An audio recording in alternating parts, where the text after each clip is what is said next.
അതിസാധാരണമായ ജീവിതത്തിൽ തുടങ്ങി പിൽക്കാലത്ത് മുംബൈ നഗരത്തെ വിറപ്പിച്ച സഹോദരന്മാർ. അവരായിരുന്നു അമർ നായിക്കും ഇളയ സഹോദരൻ അശ്വിൻ നായിക്കും. മുംബൈയിലെ ഗലികൾക്ക് ചോരമണമുണ്ടായിരുന്ന കാലത്ത് കൊണ്ടും കൊടുത്തും സ്വന്തം തലവരെ നിശ്ചയിച്ചവരായിരുന്നു നായക് സഹോദരങ്ങൾ. അവരെ അതിലേക്ക് വലിച്ചിഴിച്ചതാകട്ടെ യാദൃശ്ചികമായി ഉണ്ടായ ചില സംഭവങ്ങൾ. പിന്നീട് പോലീസുമായി ഉണ്ടായ ഏറ്റുമുട്ടലിൽ അമർ നായിക് കൊല്ലപ്പെട്ടു. അശ്വിൻ നായിക് ആകട്ടെ ഇന്ന് വീൽ ചെയറിലാണ്.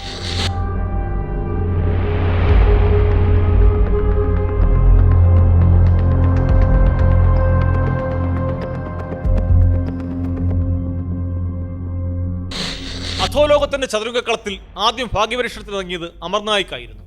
വിവാഹം കഴിച്ച് കുടുംബമായി കഴിഞ്ഞിരുന്ന അശ്വിനെ ചിലർ പ്രകോപിപ്പിച്ച് ആയുധമെടുപ്പിക്കുകയായിരുന്നു വേണമെങ്കിൽ പറയാം. അമറിനോടുള്ള പക തീർക്കാൻ എതിർസംഘം അശ്വിനെ കൊല്ലാൻ ശ്രമിച്ചതോടെയാണ് അയാൾ തന്റെ സാധു പ്രകൃതം വെടിഞ്ഞത്.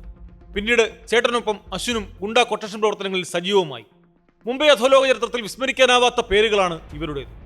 1980കളുടെ പകുതിയോടെയാണ് അമർ നായിക് കുപ്രസിദ്ധി നേടുന്നത്.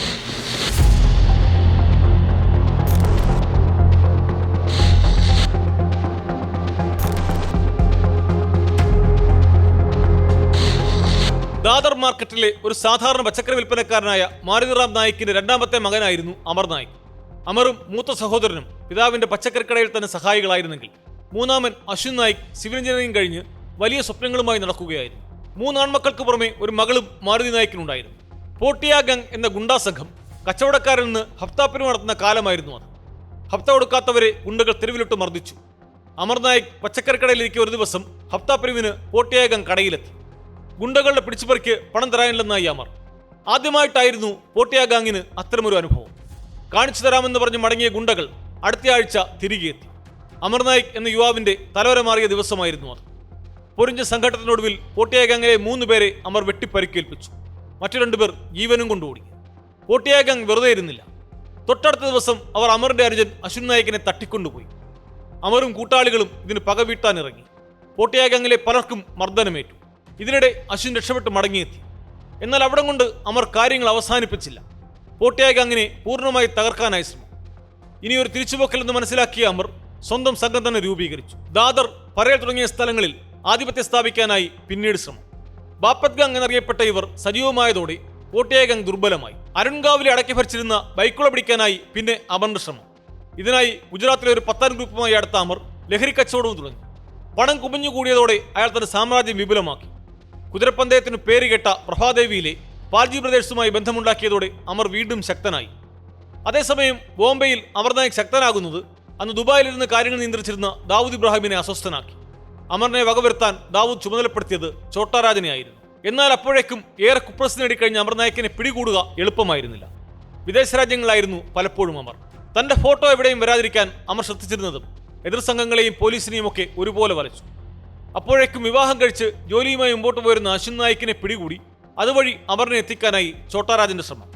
ഭാര്യയോടൊപ്പം സഞ്ചരിക്കുകയായിരുന്ന അശ്വിനെ ഒരിക്കൽ ചോട്ടാരാജന്റെ ഗുണ്ടകൾ വളഞ്ഞു. വൻ വെടിവെപ്പ് നടന്നെങ്കിലും അശ്വിനും ഭാര്യയും അത്ഭുതകരമായി രക്ഷപ്പെട്ടു. എന്നാൽ ഈ സംഭവത്തോടെ അശ്വിൻ നായിക് പൂർണ്ണമായി മറ്റൊരാളായി മാറി. അമറിനോടൊപ്പം ആയുധമെടുത്ത അശ്വിനും അതോടെ അധോലോക പ്രവർത്തനങ്ങളിൽ സജീവമാവുകയായിരുന്നു. ഭാര്യാപിതാവ് ഹരിലാലിനൊപ്പം ഹവാല ഇടപാടിലും അശ്വിൻ സജീവമായി.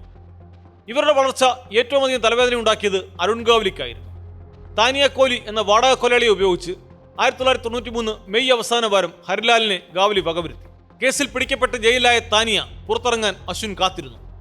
അമരാവതി ജയിലിൽ നിന്നും ബോംബെയിലേക്ക് വിദർഭ എക്സ്പ്രസിൽ പോലീസ് അകമ്പടിയോടെ താനിയെ കൊണ്ടുവരുമ്പോൾ കല്യാൺ സ്റ്റേഷനിൽ വെച്ച് അശ്വിനും കൂട്ടാളികളും താനിയയ്ക്ക് നേരെ നിറയൊഴിച്ചു. എന്നാൽ അവർക്ക് രക്ഷപ്പെടാനായില്ല. അശ്വിനടക്കം 3 പേരും ജയിലിലായി. ഈ അറസ്റ്റും ഹരിലാലിന്റെ മരണവും നിരന്തര കേസുകളുമെല്ലാം അമറിന്റെ വരുമാനത്തിൽ വലിയ ഇടിവുണ്ടാക്കി. ബൈക്കുളയിലെ തുണിമില്ലുടമകളിൽ നിന്നും ഗാവലിക്ക് കിട്ടുന്ന വൻ തുക സ്വന്തമാക്കാനുള്ള ശ്രമം അയാൾ വീണ്ടും ഊർജിതമാക്കി. ഇതിനിടെ സുമിത് കട്ടാവോ എന്ന മില്ലുടമയുടെ മിൽവിൽപ്പനയ്ക്ക് ജയിലിൽ കഴിയുന്ന ഗാവലി ഇടനിലക്കാരനായി അറിഞ്ഞപ്പോൾ കട്ടാവോയെ വധിക്കാൻ അമർ തന്ത്രങ്ങൾ മെനഞ്ഞു. ഈ രഹസ്യം അറിഞ്ഞ അരുൺ ഗാവലി വെറുതെ ഇരുന്നില്ല. 1994 ഏപ്രിൽ 18 കല്യാണിലെ കോടതിയിലേക്ക് കൊണ്ടുപോകുന്നതിനിടെ അശ്വിൻ നായിക്കിനെ ഗാവലിയുടെ വാടക കൊലയാളി രവി സാവന്ത് വെടിവെച്ചു. കഴുത്തിന് വെടിയേറ്റെങ്കിലും അശ്വിൻ മരിച്ചില്ല. അധോലോകത്തിൽ ചോരക്കളിക്കിറങ്ങിയ ആ സിവിൽ എഞ്ചിനീയർ അന്നു മുതൽ വീൽ ചെയറിലാണ്. ആ വർഷം മെയ് 7 വാടക കൊലയാളികളെ ഉപയോഗിച്ച് സുമിത് കട്ടാവോയെ വകവരുത്തിയാണ് അമർ നായിക് പകരം വീട്ടിയത്. കോടീശ്വരനായ മില്ലുടമയുടെ കൊലപാതകത്തോടെ പോലീസ് അമർ നായിക്കിനായി ശക്തമായ തെരച്ചിൽ തുടങ്ങി. മുംബൈ പോലീസിലെ ഏറ്റുമുട്ടൽ വിദഗ്ധനായ വിജയ് സലാസ്കർ അധോലോകത്തിന് പേടിസ്വപ്നമായ കാലമായിരുന്നു അത്. 1996 ആഗസ്റ്റ് 10 ബോംബെ സെൻട്രലിലെ SDA ഹൈസ്കൂൾ പരിസരത്ത് വെച്ച് വിജയ് സലാസ്കറിന്റെ നേതൃത്വമുള്ള സംഘം അമർ നായിക്കിനെ വെടിവെച്ചു കൊന്നു. എതിരാളികൾ ഭീതി പരത്തി ഒരു ദശകത്തിലധികം നീണ്ട തേർവാഴ്ചയുടെ അന്ത്യമായിരുന്നു അത്. അമറിന്റെ മരണശേഷം കുറച്ചുകാലം കൂടി അശ്വിൻ വീൽചെയറിലിരുന്ന് സംഘത്തെ നിയന്ത്രിച്ചിരുന്നു. കെട്ടിട ഉടമകളെ ഭീഷണിപ്പെടുത്തി പണം നേടാൻ ശ്രമിച്ച കേസിൽ 2015 മുംബൈ പോലീസ് ഇയാളെ അറസ്റ്റ് ചെയ്തു. എന്നാൽ 2021 സെപ്റ്റംബറിൽ പ്രത്യേക കോടതി അശ്വിൻ നായിക്കിനെ വെറുതെ വിട്ടു. മുംബൈയിലെ അക്കാലത്തെ ക്രൈം സിൻഡിക്കേറ്റുകളിൽ രാവണൻ എന്ന വിളിപ്പേരിലാണ് അമർ നായിക് അറിയപ്പെട്ടിരുന്നത്.